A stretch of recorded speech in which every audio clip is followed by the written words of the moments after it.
SGPCI में विभिन्न परियोजनाओं के लोकार्पण और शिलान्यास के लिए आयोजित आज के इस समारोह में मंच पर उपस्थित प्रदेश सरकार में मंत्रिमंडल के मेरे वरिष्ठ सहयोगी, उप मुख्यमंत्री एवं चिकित्सा शिक्षा विभाग के मंत्री श्री ब्रजेश पाठक जी, चिकित्सा स्वास्थ्य और चिकित्सा शिक्षा के राज्य मंत्री श्री मयंकेश्वर शरण सिंह जी,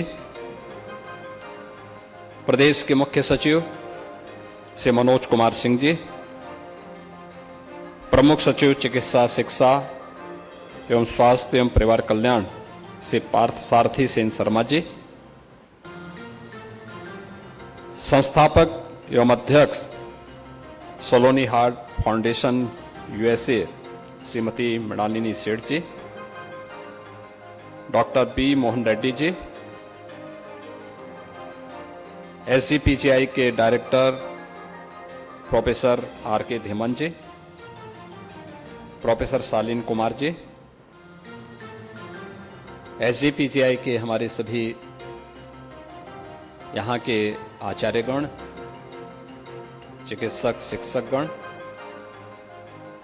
यहाँ के सभी छात्र छात्राएं, सलोनी फाउंडेशन से जुड़े हुए अन्य सभी US से आए हुए सदस्यगण और जिन्होंने अतिरिक्त रुचि लेकर के इस कार्यक्रम को आगे बढ़ाने में अपना योगदान दिया।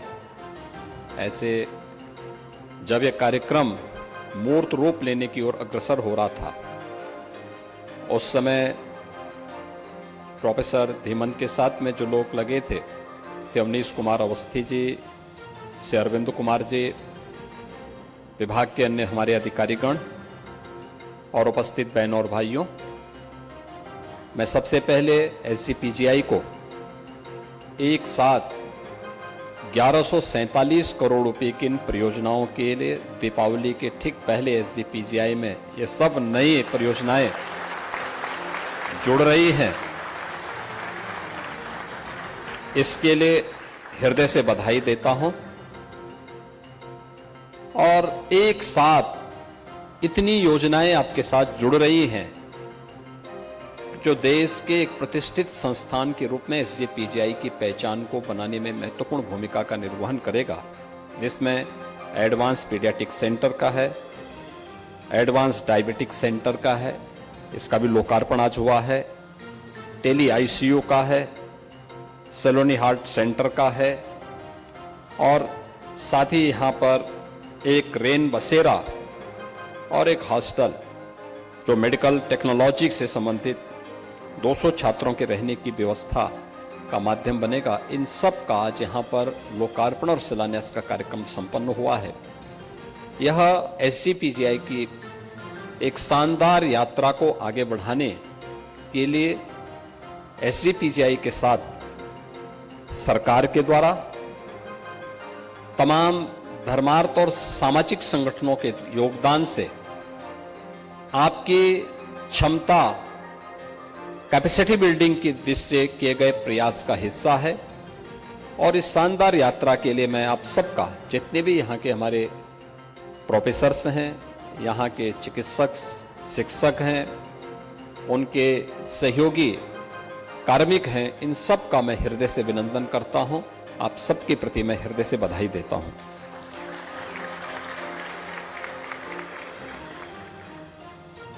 बहनों और भाइयों, बताने की बहुत आवश्यकता नहीं कि SGPCI देश प्रदेश का एक प्रतिष्ठित चिकित्सा संस्थान है और प्रदेश में मैं देखता हूं 25 करोड़ की आबादी उत्तर प्रदेश में निवास करती है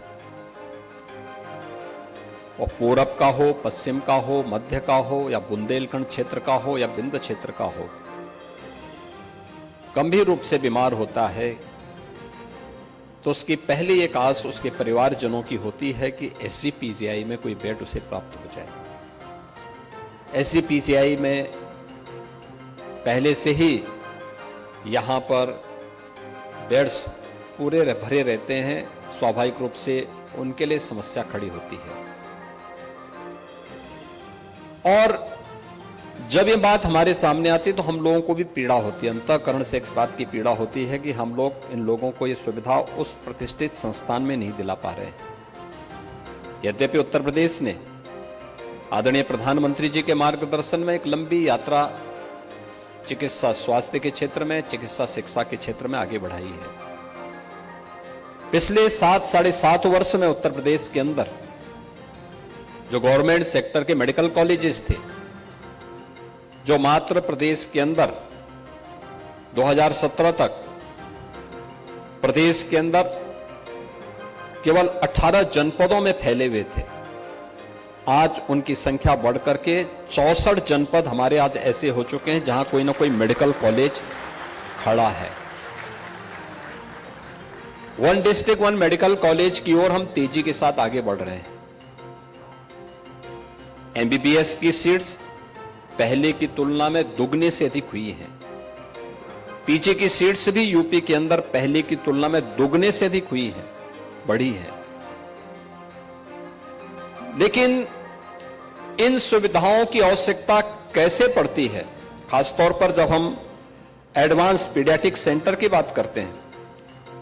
उत्तर प्रदेश जैसे राज्य के लिए, इतनी बड़ी आबादी के लिए, जहां पर 30% से अधिक आबादी यहां पर नगरीय क्षेत्रों में निवास करती है, 70% आबादी हमारी आज भी ग्रामीण पृष्ठभूमि से जुड़ी हुई है। सुदूर क्षेत्रों में, दूर दराज के क्षेत्रों में हो या नगरीय क्षेत्र में, उन पेशेंट्स के लिए, खासतौर पर बाल रोग संस्थान कहीं पे बने, बच्चों से जुड़ी हुई तमाम प्रकार की उन व्याधियों का समाधान का रास्ता निकाला जा सके, कोई इसके लिए कोई अलग से इस प्रकार का संस्थान यूपी के अंदर देखने को नहीं मिला। और हम अक्सर इस चीज को देखते थे। मुझे तो काफी लंबे समय तक पूर्वी उत्तर प्रदेश में बच्चों से जुड़ी हुई बीमारी को नजदीक से देखने का अवसर प्राप्त हुआ था। मैंने उस पीड़ा को बहुत नजदीक से महसूस किया था और मैं उस बात को वहां जब देखता था तो वहां पर एक जनप्रतिनिधि के रूप में, एक सांसद के रूप में इन मुद्दों को संसद में रखने का प्रयास करता था। उन मुद्दों को लेकर के सड़कों पर भी आंदोलन करता था, सरकार का ध्यान भी आकर्षित करता था। और आज मुझे प्रसन्नता है कि सरकार आने के बाद डबल इंजन की सरकार के द्वारा किए गए प्रयास का परिणाम है कि हम लोगों ने बच्चों से जुड़ी हुई इंसेफ्लाइटिस की समस्या का समाधान उत्तर प्रदेश के अंदर करने में सफलता प्राप्त की है। बहुत बड़ी सफलता थी।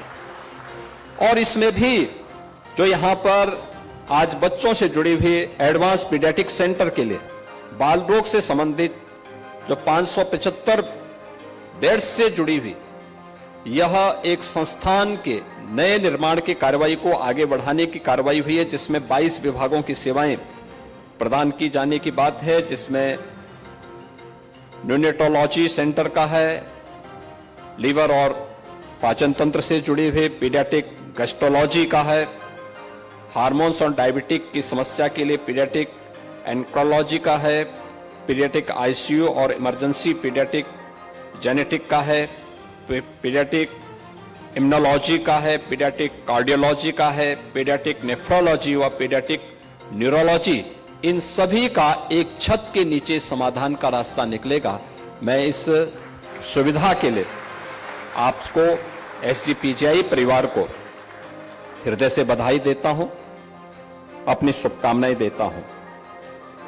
एडवांस डायबिटिक सेंटर जिसका भी लोकार्पण हुआ है, इसमें डायबिटिक्स से जुड़े हुए जो विभिन्न प्रकार से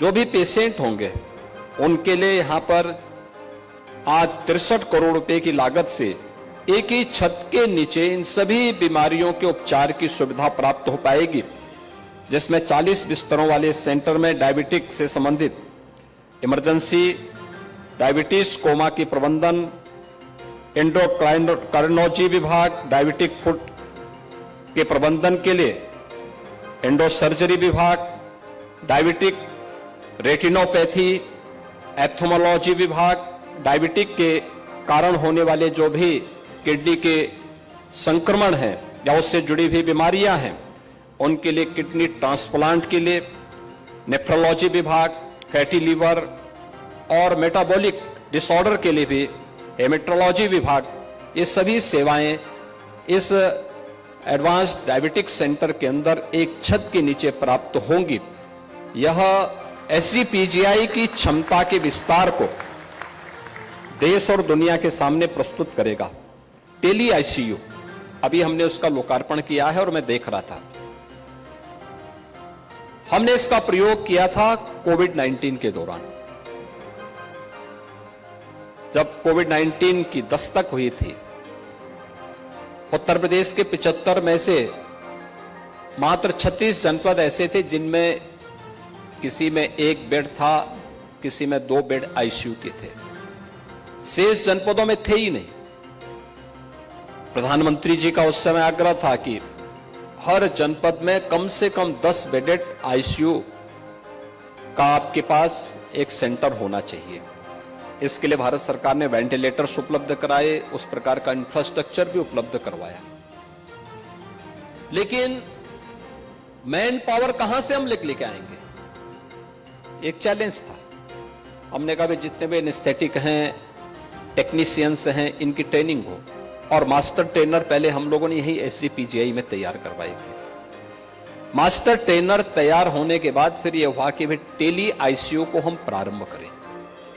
और मैं डॉक्टर धीमन और उनकी टीम को, जिसमें डॉक्टर आर.के. सिंह और अन्य लोग थे, सबको मैं धन्यवाद दूंगा कि इन लोगों ने बहुत मेहनत के साथ, उस पूरी टीम ने सचमुच कोविड जैसी महामारी के दौरान, जब हर व्यक्ति अपने स्वयं के जीवन की चिंता कर रहा था, तब मैं जब बात करता था कि फलानी जिले में कोई समस्या आ रही है, हमारी टीम वहां से बताती थी, तो या टेली कंसल्टेशन ये लोग देते थे, टेली आईसीयू के साथ जुड़ते थे, या फिर यहां की टीम वहां भी विजिट करती थी।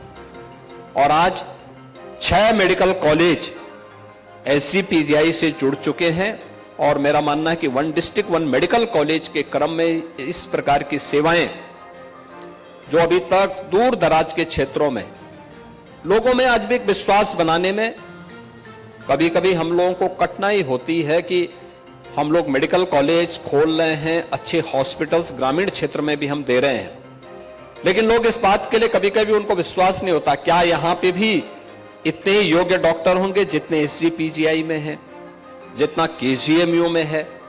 हम लोगों को बोलना पड़ता कि हां ये सब सुविधा है आज। और मेरा मानना है कि टेक्नोलॉजी है, अगर हम उन दूर दराज के क्षेत्रों में इस सुविधा को देने में सफल होंगे, एसजीपीजीआई का लोड भी कम होगा। आपका जो भार है, जो अक्सर कभी कभी विवाद की स्थिति पैदा होती है, वह विवाद की स्थिति पैदा नहीं होगी और अनावश्यक दबाव में कार्य नहीं करना पड़ेगा। और इसके लिए आवश्यक है कि हम दूर दराज के क्षेत्रों में टेक्नोलॉजी का उपयोग करके टेली कंसल्टेशन से टेली आईसीयू की सुविधा आदि देकर के इस सुविधा को आगे बढ़ा सकते हैं। आज 6 मेडिकल कॉलेज इससे जुड़े हैं। मेरा पूरा विश्वास है हम धीरे धीरे करके इस सुविधा का विस्तार करके हर मेडिकल कॉलेज को अगर इसके साथ जोड़ पाएंगे तो सचमुच इससे हम प्रदेश के हजारों पेशेंट्स को प्रतिदिन सुविधाएं उपलब्ध कराने में इससे मदद मिलेगी। मैं धन्यवाद दूंगा सलोनी हार्ट फाउंडेशन का, श्रीमती मिलानी सेठ जी का और उनकी पूरी टीम का। ये लोग यूएस में रहते हैं। हमें फरवरी 2023 में अपना उत्तर प्रदेश का ग्लोबल इन्वेस्टर समिट करना था। इन्वेस्टर समिट के पहले ये बात सामने आई कि उत्तर प्रदेश की टीम दुनिया के अलग अलग देशों में भी जाकर के इन्वेस्टमेंट को आमंत्रित करे। और इस देश से जब हम लोगों ने यूएस जो टीम भेजी थी, उसमें श्रीमती मिलानी सेठ जी ने और उनके परिवार के सदस्यों ने, उनकी टीम के सदस्यों ने इच्छा व्यक्त की कि हम लोग एक एडवांस पीडियाट्रिक हार्ट सेंटर की स्थापना करना चाहते हैं। और अगर उत्तर प्रदेश इसके लिए सहमत हो तो हम लोग एक एमओयू करना चाहते हैं। और मैं उस समय ये लोग उन्हें आश्वस्त तो किए, लेकिन यहां आकर के जो टीम वहां गई थी उन्होंने कहा कि कैसे हो पाएगा। हमने कहा भी क्यों नहीं, आप एसजीपीजीआई से संपर्क करिए, एसजीपीजीआई करेगा। और जितनी जल्दी यहां से हम लोगों ने इन्हें संदेश भेजा, उतनी जल्दी इनकी टीम सलोनी हार्ट फाउंडेशन की टीम यहां पर आई। और यहां पर आकर श्रीमती मृणालिनी सेठ जी ने, उनके परिवार के सदस्यों ने, इनके टीम के सदस्यों ने यहां पर आकर विजिट किया। और इन्होंने देखा कि एसजीपीजीआई, पहले इन लोगों को लगता था संभवतः यूपी में इसके लिए तैयारी नहीं हो पाएगी, लेकिन प्रोफेसर आर के धीमन जी ने और उनकी टीम ने पहले विजिट में उनके मन को पूरी तरह मोह लिया और उन्हें एसजीपीजीआई की तरफ आकर्षित कर लिया फर्स्ट विजिट में ही। इसीलिए कहा जाता है ना, फर्स्ट इंप्रेशन जो होता है वो बहुत महत्वपूर्ण होता है। और इंप्रेशन इस दृष्टि से एसजीपीजीआई के लिए बहुत उपयोगी सिद्ध हुआ कि आज सलोनी हार्ट फाउंडेशन यहां पर सहयोग करने के लिए तैयार है। और फर्स्ट फेज में जो 36 बेडेड यहां पे पीडियाट्रिक हार्ट सेंटर की स्थापना होनी थी, वह प्रारंभ हो चुका है। अभी हम उस सेंटर का विजिट करके आए हैं।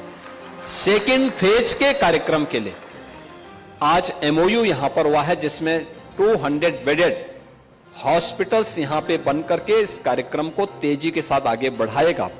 एक नया दृष्टिकोण के साथ यहां पर उन बच्चों के साथ जो नवजात शिशु हैं, जिनमें इस प्रकार की बीमारी होती है, पहले से ही पेट से, जन्म से उनके साथ जुड़ जाती है, उनके बेहतर उपचार का एक सेंटर यहां पर प्राप्त होगा। और इसमें डॉक्टर बी मोहन रेड्डी, जो टीप division of paediatric cardiothoracic surgery university of California के यूएस से यहां पर पधारे हैं, मैं उनका हृदय से अभिनंदन करूंगा, डॉक्टर बी मोहन रेड्डी का।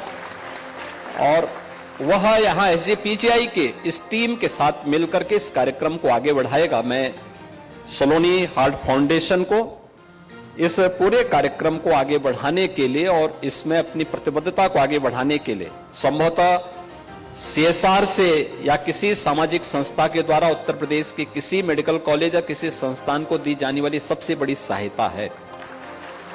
मैं इसके लिए श्रीमती मृणालिनी सेठ जी और उनके जितने भी सहयोगी हैं, इन सबको मैं हृदय से धन्यवाद देता हूं, इनका अभिनंदन भी करता हूं और उत्तर प्रदेश वासियों के ओर से धन्यवाद देता हूं।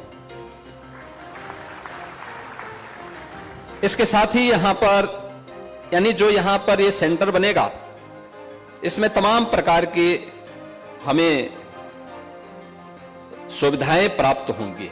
यहां के बच्चों को सुपर स्पेशलिटी की डिग्री प्राप्त होने, डीएम और एमसीएच की डिग्री प्राप्त होने में मदद मिलेगी। तमाम डिप्लोमा के कोर्सेज भी इसके माध्यम से आगे बढ़ पाएंगे। और साथ साथ यहां पर पहले चरण में जो 5000 बच्चों के ऑपरेशन के द्वारा यहां पर 10,000 बच्चों की दवाइयों और उपचार के लिए यह 200 बेडेड विश्व स्तरीय सुविधा यहां पर इनके माध्यम से, फाउंडेशन के माध्यम से यहां पर प्राप्त होगी।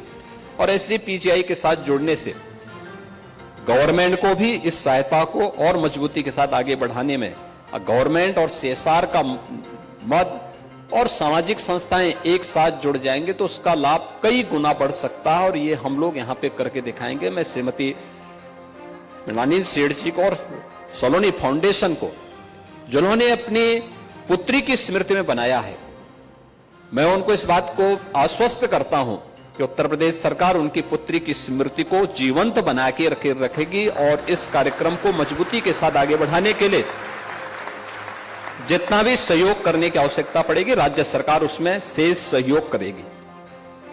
इसके साथ ही यहां पे एक रेन बसेरा का भी आज शिलान्यास होने जा रहा है। रेन बसेरा यहां पर बनेगा, जिसमें लगभग 51 करोड़ रुपए की लागत आएगी और यह सीएसआर का, ओएनजीसी का फंड है, उस निधि का पैसा हम लोग इसके साथ जोड़ने जा रहे हैं। एक खास तौर पर जो पेशेंट यहां पर आते हैं उनके अटेंडेंट के लिए। आप देखते होंगे यहां पे बड़ी संख्या में पेशेंट आते हैं, 5 से 6 हजार की पर डे की ओपीडी है। और इतनी बड़ी ओपीडी के बाद इसका मतलब प्रतिदिन यहां पे 15,000 लोगों का फुटफॉल होता है, प्रतिदिन का है। 15,000 लोग पर डे आते हैं। एक पेशेंट के साथ अगर दो तो कम से कम होते हैं, ज्यादा भी आ जाते हैं, पेशेंट की स्थिति पे निर्भर करता है। लेकिन आप देखते होंगे कि दिन में भी वे इधर उधर भटकते हैं, रात्रि में भी कोई सड़क पर, कोई फुटपाथ पर, कोई कहीं पड़ा रहता है। स्वाभाविक रूप से उनकी सुरक्षा के लिए भी यहां के प्रोफेसर्स हैं, यहां के स्टूडेंट्स हैं, यहां के अन्य कार्मिक हैं, इन सब की सुरक्षा के लिए भी वह कभी कभी उसके माध्यम से कोई खतरा पैदा उसकी आड़ में कर सकता है। और मुझे लगता है ये अनह्यूमन है कि कोई व्यक्ति उपचार कराने के लिए आ रहा है और स्वयं खुली छत के नीचे सर्दी, गर्मी, बरसात में सोने के लिए मजबूर है। मैं पिछले दिनों जब यहां आया था तो मैंने यहां पे देखा था कि रात्रि के समय तमाम पेशेंट के अटेंडेंट बाहर सड़कों पे लेटे हुए थे। तो मैंने उस समय प्रोफेसर धीमन जी से कहा, मैंने कहा ये सब क्यों लेटे हुए हैं? तो उन्होंने कहा हमारे पास जो क्षमता है उसके अनुसार है। लेकिन उसी दिन मैं गया और मैंने भारत सरकार के पेट्रोलियम मिनिस्टर से बातचीत किया। मैंने कहा वो एनजीसी के सीएसआर का एक हमें यहां पर उपलब्ध करवाइए। और मैं धन्यवाद दूंगा भारत सरकार के पेट्रोलियम मंत्री को कि उन्होंने, श्री हरदीप पुरी जी को, कि उन्होंने तत्काल प्रधानमंत्री जी की प्रेरणा से एक रेन बसेरा यहां पे स्वीकृत किया है और इसमें 51 करोड़ रुपए उन्होंने एसजीपीजीआई के नाम पे तत्काल उपलब्ध करवाए। 1000 पेशेंट के अटेंडेंट को यह सुविधा छत उपलब्ध करवा देगा। इसमें पार्किंग भी होगा, इसमें एक कैंटीन भी होगी, कैंटीन जिसमें सस्ता भोजन 15 रुपये 20 रुपये में उनको भरपेट भोजन प्राप्त हो सके, इस प्रकार की सुविधा यहां पर दी जाएगी। और 1000 पेशेंट के अटेंडेंट को यहां पर हम सिर ढकने के लिए सुविधा उपलब्ध करवा पाएंगे। तो यह एक सुविधा यहां पर उपलब्ध हो रही है। एक हॉस्टल मेडिकल टेक्नोलॉजी के 200 छात्रों के लिए यहां पर भी उसका निर्माण कार्य पूरा हो चुका है और इसमें तमाम अन्य जो सुविधाएं हो चुकी हैं वह भी पूर्ण हो चुकी हैं। सबका आज यहां पर एक साथ लोकार्पण भी हुआ है, शिलान्यास भी हुआ है। इतनी सारी सुविधाएं एक साथ एसजीपीजीआई को एक साथ प्राप्त हो रही हैं। संभवतः एसजीपीजीआई के इतिहास में जब एसजीपीजीआई बना होगा उस समय या तो इतनी सुविधाएं प्राप्त हुई होंगी या आज इस बार उपलब्ध हो रही हैं। मुझे लगता है कि यह टीम जो वर्तमान में एसजीपीजीआई में कार्यरत है, अपनी सेवाएं प्रदान कर रही हैं या अध्ययन और अध्यापन दोनों के साथ जुड़ी हुई है।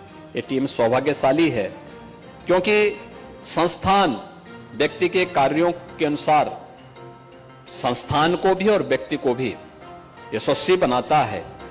अगर हमारे कार्य से संस्थान यशस्वी बनता है तो हमारा कार्य भी यशस्वी होता है, यश का हम भागीदार बनते हैं। हमारे कार्य से संस्थान का यश गिरता है तो हम भी अपयश के भागीदार बनते हैं। और मुझे लगता है ये पूरी टीम इस यश की भागीदार है जो आज यहां पर इतनी सुविधाएं एसजीपीजीआई को प्राप्त हो रही हैं। और आपके माध्यम से न केवल उत्तर प्रदेश वासियों को बल्कि देशवासियों को इस सुविधा का लाभ प्राप्त होगा। इसके लिए आपके जो कार्य हैं वे सराहनीय रहे होंगे। इसीलिए यहां पर यूएस के किसी कोने में सलोनी फाउंडेशन बैठ करके वहां कार्य कर रहा है, लेकिन उन्होंने उत्तर प्रदेश में अपना सहयोग प्रदान किया। और अब तक मैं कहता हूं कि सबसे बड़ा सीएसआर का यह सहयोग उत्तर प्रदेश के किसी संस्थान को प्राप्त हुआ है तो एसजीपीजीआई को प्राप्त हुआ है। मैं आज के इस अवसर पर एक बार फिर से एसजीपीजीआई को इन सभी योजनाओं के लिए बधाई देता हूं। सलोनी फाउंडेशन को इस सहयोग के लिए हृदय से धन्यवाद देता हूं और विश्वास व्यक्त करता हूं कि कार्य समयबद्ध तरीके से आगे बने, आगे चले।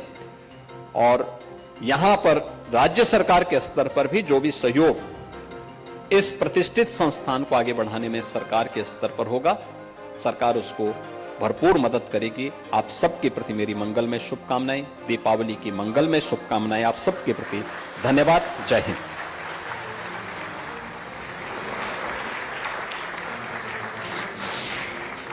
ये कहना